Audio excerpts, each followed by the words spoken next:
इस जीवन में जीवन को मुक्त बना न सके वह अज्ञानी अभिमानी है जो मन का मैल मिटा न सके। जो धन बल मध में फूल रहे ऊंचा पद पाकर भूल रहे, लेकिन वह शक्ति निरर्थक है जो काम किसी के आ न सके। वह जीवन क्या जिस जीवन में जीवन को मुक्त बना न सके। जो भ्रमवश भोगासक्त बने और अपने मन के भक्त बने, जो विषयों से न विरक्त बने, सत पथ पर पैर बढ़ा न सके। वह जीवन क्या जिस जीवन में जीवन को मुक्त बना न सके। जिस संगत में सद ज्ञान न हो, कर्तव्य कर्म का ध्यान न हो, हम उसे कुसंगत क्यों न कहें जो हमें प्रकाश दिखा न सके। वह जीवन क्या जिस जीवन में जीवन को मुक्त बना न सके। मिलती है जिससे शांति नहीं, मिटती है जिससे भ्रांति नहीं। हे पथिक उसे तुम त्याग करो, हे पथिक उसे तुम त्याग करो।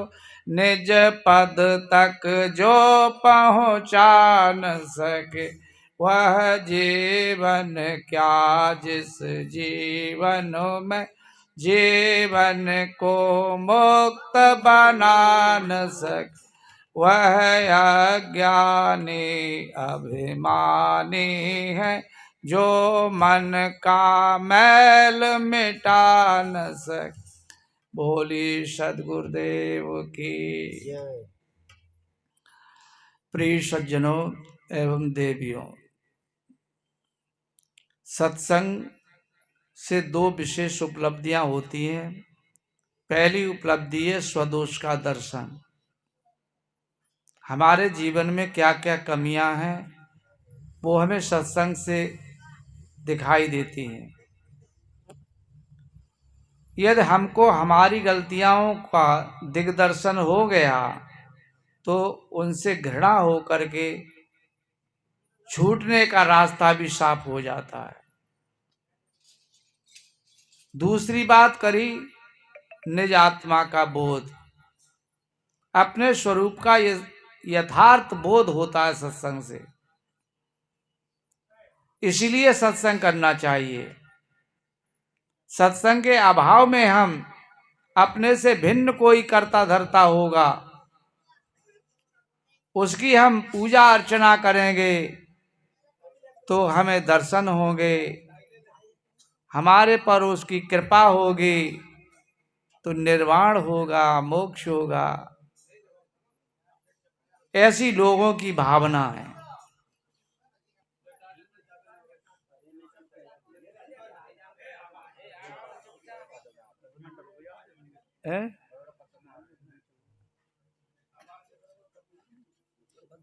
राज रूप थोड़ी देर रुक जाए न पिए लेन दो बन गई है तो शांत पूर्वक आवाज नहीं हो।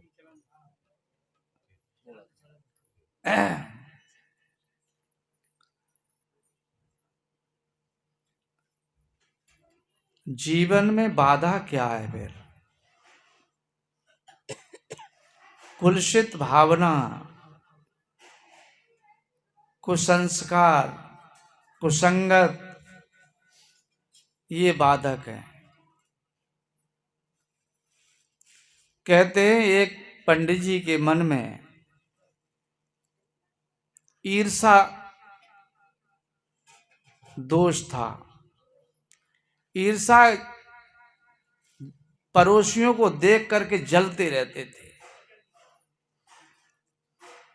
एक बार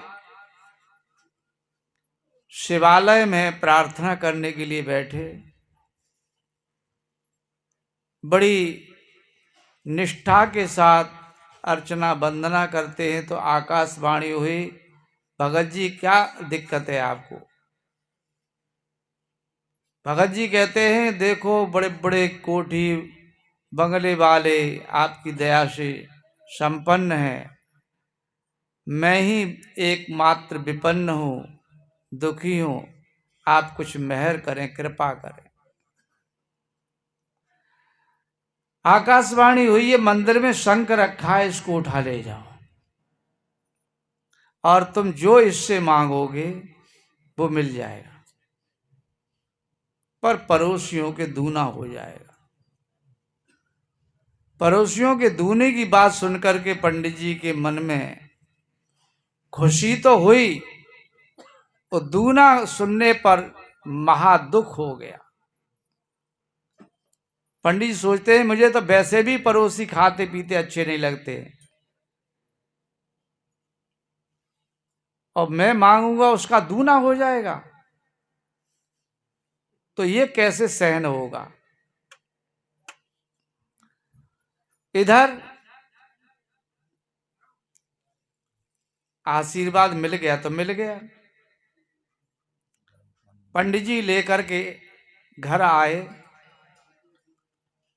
पंडितानी ने देखा चेहरा दोहरा है, एक और अपार खुशी से चेहरा चमक रहा है तो दूसरी ओर गम में डूबा हुआ है। पंडितानी कहती हैं पंडित जी आज आपके चेहरे पर दोहरे लक्षण उभर रहे हैं, एक और हमको खुशी दिखाई दे रही है तो दूसरी ओर आप गम में डूबते हुए दिखाई दे रहे हैं, कारण क्या है? पंडित जी कहते हैं आज मैंने प्रार्थना की, भगवान खुश हुए हैं तो मुझे शंख दिया है और आकाशवाणी हुई है तू जो मांगेगा सो मिल जाएगा, पर पड़ोसियों के दूना हो जाएगा। पड़ोसी तो मुझे वैसे भी खाते पीते अच्छे नहीं लगते हैं, इसलिए मुझे नहीं मांगना है। और पंडितानी ऐसा करो इस शंख को बक्स में रख के ताला लगा दो, हमको नहीं मांगना है। हम जाएंगे सुदूर अहमदाबाद, किसी फैक्ट्री में काम करेंगे, धनोपार्जन करके बच्चों का पालन पोषण करेंगे। और पंडित जी अहमदाबाद के लिए चले गए। काम करते हैं, काम करते करते 1 महीना हो जाता है। उन्होंने सोचा अब 1 महीना की कमाई घर बच्चों को दे आते हैं और कुशल मंगल भी ले आएंगे। आते हैं घर, जैसे ही गांव में प्रवेश किया, गांव की रूपरेखा बदल चुकी थी। पंडित जी के पैर तले जमीन खिसक गई, हो न हो पंडितानी ने मांग लिया है। इधर पंडितानी ने देखा कि शंख लाए हैं, बक्स में रखवा दिया है, तो देखें ये बात सही है कि गलत है। पंडितानी ने चेक किया, हे शंकेश्वर महाराज 10,000 रुपया दे दो। खटक 10,000 रुपया निकले आए, पड़ोसियों के 20-20 हजार पहुंच गए। पंडितानी को विश्वास हो गया अब तो मैं जो मांगूंगा सो मिलता जाएगा। पंडितानी की स्पीड खुल गई। अब क्या है, 20 तोला ज्वेलरी, गहना जेवर सोने चांदी के पड़ोसियों के 40-40 तोला सोना पहुंच जाता है। हे शंकेश्वर महाराज, एक एयर कंडीशन आरसीसी में बढ़िया भवन हो, पड़ोसियों के डबल भवन मिल जाते हैं, और बनारसी साड़ी 2 सूट मिल जाए, 2 सूट मिल गए, बनारसी साड़ी मिल गई। पंडितानी मांगती जा रही है, जो जो इच्छा होती है सारी विपन्नता संपन्नता में बदल गई। पड़ोसियों के भी खुशहाल दूना हो गया। इधर अच्छे स्कूलों में बच्चे पढ़ रहे हैं, क्या पूछना, जीवन सुंदर ही जीवन हो गया। इधर पंडित जी आते हैं, देखा सिंगल बिल्डिंग अपनी है, पंडितानी का चेहरा खुश है, और पंडित जी आ गए। आइए पंडित जी, आइए महाराज। पंडित जी का चेहरा मुरझाया हुआ है। पंडित जी कहते हैं, वो शंख ले आओ, शंख। पंडितानी कह रही है, सब ठाठ है, कोई बात की कमी नहीं है। पंडित जी कहते हैं, तुम्हारे लिए तो कमी नहीं है, कमी तो मेरे लिए है, लाओ तो सही। कहते हैं, शंख ला करके पंडितानी ने दे दिया। पानी के छींटा मार करके कुछ भजन स्मरण करते हैं पंडित जी, और आवाज लगाते हैं, शंकेश्वर महाराज हम तो अपनी एक आंख से काम चला लेंगे, हमारी एक आंख फूट जाए। पंडित जी की एक आंख फूट गई, पड़ोसियों की दोनों गई। हे शंकेश्वर महाराज, हमारे एक टांग टूट जाए, एक टांग से काम चला लेंगे। पंडित जी की एक टांग टूट गई, पड़ोसियों की दोनों गई। इतने पर भी संतोष नहीं होता कि हे शंकेश्वर महाराज, एक हमारी बाएं से हम तो काम चला लेंगे, एक हमारी बाएं टूट जाए। पंडित जी की बाएं भी टूट गई, पड़ोसियों की दोनों गई, अब तो गोलमोल हो गए। इधर बड़ी खुशी के साथ जाके पड़ोसियों से मिलते हैं, आओ भैया, हाथ मिलाते हैं, बहुत दिनों में मिले हैं, कि भैया हम तो गोलमोल हो गए, हमारी आंखें भी चली गई और हाथ पैर भी नहीं रहे, बहुत दिनों से मौज उड़ाई है। रामचरितमानस में गोस्वामी जी कहते हैं, पर सुख देख जलन सोई छई, दुष्ट कोष्ठ ताते कुटलई। जो दूसरे के सुख को देख करके जलन करता है, ये 6 रोग है, टीबी कैंसर जैसा भयंकर। ऐसा समझ करके प्रत्येक भाई बहन को चाहिए इस ईर्षा नामक दुर्गुण से अपने आप को विरत करें। कैसे विरत होंगे? तो मुदिता नामक सद्गुण राखें। जब कभी भी अपने से बड़े लोग मिलें, उनको देख करके खुश हो, प्रसन्न हो। इस प्रसन्नता से आपको दोहरे लाभ होंगे। पहला लाभ तो ईर्षा द्वेष से आप संतापित नहीं होंगे, पीड़ित नहीं होंगे। और दूसरा लाभ, जिसकी उन्नति हुई है उसकी उन्नति में आपकी भी उन्नति छिपी हुई है, आपको सहयोग मिलेगा। ऐसा दोहरा लाभ समझ करके ज्ञानियों ने मुदिता नामक सद्गुण की रिसर्च करी, खोज करी। वैसे 4 सद्गुण हैं, मुदिता, मैत्री, करुणा, उपेक्षा। अपने से बड़ों को देख करके मुदिता सद्गुण होना चाहिए, उनको देख के खुश होना चाहिए। और दूसरे, अपने से छोटे व्यक्तियों को देख करके करुणा जगनी चाहिए। यदि करुणा है आपके हृदय में, तो जो दीन है, दुखी है, लाचार है, संतापित है, पीड़ित है, उसको आपके थोड़े सहयोग की आवश्यकता है। थोड़े सहयोग से उसका जीवन यापन हो जाएगा। दुख दूर हो जाए। तीसरा सद्गुण है मैत्री। न आपसे बड़े हैं न छोटे हैं, समकक्ष के हैं, उनके साथ में हमारा मैत्री भाव होना चाहिए, मित्र भाव। और समकक्ष में मित्र भाव ही चाहते हैं। और चौथा है उपेक्षा। यदि कोई मित्र आपका आपके बहुत प्रयास करने पर, समझाने पर भी नहीं समझ में आता है, नहीं मानता है, तो उससे आप उपेक्षा कीजिए। उपेक्षा का मतलब है उससे घृणा कर लेना,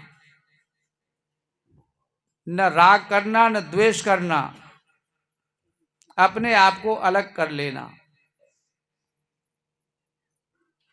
क्यों? उसकी प्रशंसा इसलिए नहीं की जा सकती कि वह प्रशंसा का पात्र नहीं है,